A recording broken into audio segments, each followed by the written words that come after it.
السلام علیکم ورحمۃ اللہ وبرکاتہ۔ آج کی ویڈیو میں ہم اللہ کے ایک عظیم نبی حضرت یونس علیہ السلام کے ایک ایمان افروز واقعے قرآن کریم کی روشنی میں تفصیل سے بیان کریں گے۔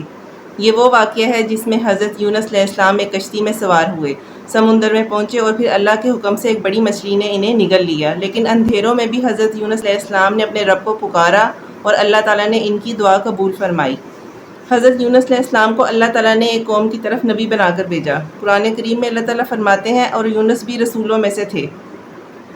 حضرت یونس علیہ السلام اپنی قوم کو اللہ تعالیٰ کی عبادت کرنے، شرک چھوڑنے اور اللہ کی اطاعت کرنے کی دعوت دیتے رہے، لیکن جب ان کی قوم نے ان کی بات نہ مانی تو حضرت یونس علیہ السلام اپنی قوم سے ناراض ہو کر وہاں سے چلے گئے۔ قرآن ہمیں بتاتا ہے کہ وہ ایک بھری ہوئی کشتی کی طرف گئے۔ اللہ تعالیٰ فرماتے ہیں جب وہ بھری ہوئی کشتی کی طرف بھاگ کر گئے، سورۃ الصفات میں کشتی سمندر میں چل رہی تھی، ایک مشکل صورتحال پیدا ہو گئی۔ قرآن کریم میں بتایا گیا ہے کہ کرہ ڈالا گیا اور حضرت یونس علیہ السلام ان لوگوں میں شامل ہوئے جن کے نام کرہ میں آئے، پھر انہیں سمندر میں ڈال دیا گیا۔ اس کے بعد اللہ تعالیٰ کے حکم سے ایک بڑی مچھلی نے حضرت یونس علیہ السلام کو نگل لیا۔ قرآن کریم فرماتا ہے پھر مچھلی نے انہیں نگل لیا اور وہ قابل ملامت تھے۔ یہ اللہ تعالیٰ کی طرف سے ایک بہت بڑی آزمائش تھی۔ حضرت یونس علیہ السلام مچھلی کے پیٹ میں تھے، لیکن اللہ تعالیٰ نے انہیں زندہ رکھا۔ وہاں کوئی انسان ان کی مدد کے لیے موجود نہیں تھا، نہ کوئی ساتھی تھا، نہ کوئی راستہ دکھائی دیتا تھا، لیکن ایک چیز موجود تھی، اللہ تعالیٰ کی رحمت۔ حضرت یونس علیہ السلام نے اپنے رب کو پکارا۔ قرآن کریم میں ان کی مشہور دعا بیان ہوئی ہے، لا الہ الا انت سبحانک انی کنت من الظالمین۔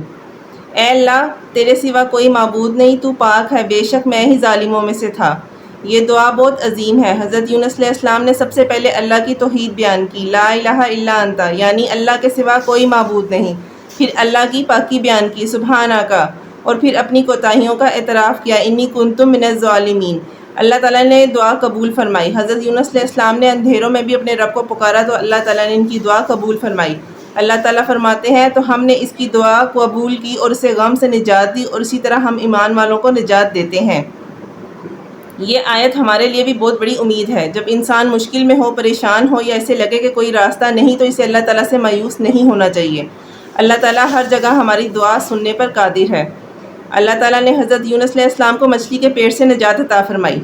قرآن کریم میں فرمایا گیا پر ہم نے انہیں ایک کھلے میدان میں ڈال دیا جبکہ وہ بیمار تھے۔ یہ اللہ تعالیٰ کی رحمت تھی۔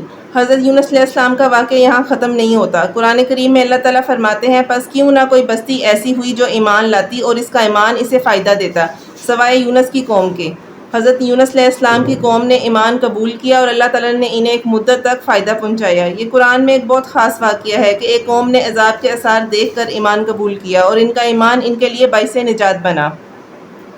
اس واقعے سے ہمیں کیا سبق ملتا ہے؟ حضرت یونس علیہ السلام کا واقعہ ہمیں بہت سے عظیم سبق دیتا ہے۔ پہلا سبق، اللہ تعالیٰ سے کبھی مایوس نہیں ہونا چاہیے۔ دوسرا سبق، مشکل سے مشکل وقت میں بھی اللہ تعالیٰ کو پکارنا چاہیے۔ تیسرا سبق، اپنی غلطی کا احساس ہو تو اللہ تعالیٰ کے سامنے عاجزی اختیار کرنی چاہیے۔ چوتھا سبق، اللہ تعالیٰ اپنے بندوں کی دعائیں سنتا ہے۔ پانچواں سبق، اللہ کی رحمت سے مایوس نہیں ہونا چاہیے۔ حضرت یونس علیہ السلام کی دعا ہمیں یہ بھی سکھاتی ہے کہ مشکل وقت میں اللہ تعالیٰ کی توحید بیان کریں، اس کی پاکی بیان کریں اور اپنی کوتاہیوں کا اعتراف کریں۔ حضرت یونس علیہ السلام کا واقعہ صرف ایک تاریخی واقعہ نہیں بلکہ ہمارے لیے ایمان، صبر، توبہ اور اللہ کی رحمت کا عظیم سبق ہے۔ جب زندگی میں ایسا وقت آئے کہ ہر طرف اندھیرا محسوس ہو تو حضرت یونس علیہ السلام کی دعا کو یاد کریں، لا الہ الا انت سبحانک انی کنت من الظالمین۔ اللہ تعالیٰ ہمیں اپنی رحمت سے کبھی محروم نہیں فرمائے گا، ہماری دعائیں قبول فرمائے اور ہمیں ہر مشکل میں صبر اور ایمان کے ساتھ ثابت قدم رکھے، آمین یا رب العالمین۔ اگر آپ کو یہ ویڈیو پسند آئے تو اسے دوسروں تک بھی پہنچائیں تاکہ زیادہ لوگ قرآن کریم کی خوبصورت واقعات سے سبق حاصل کر سکیں۔ اپنی رائے کا اظہار کمنٹ سیکشن میں کریں۔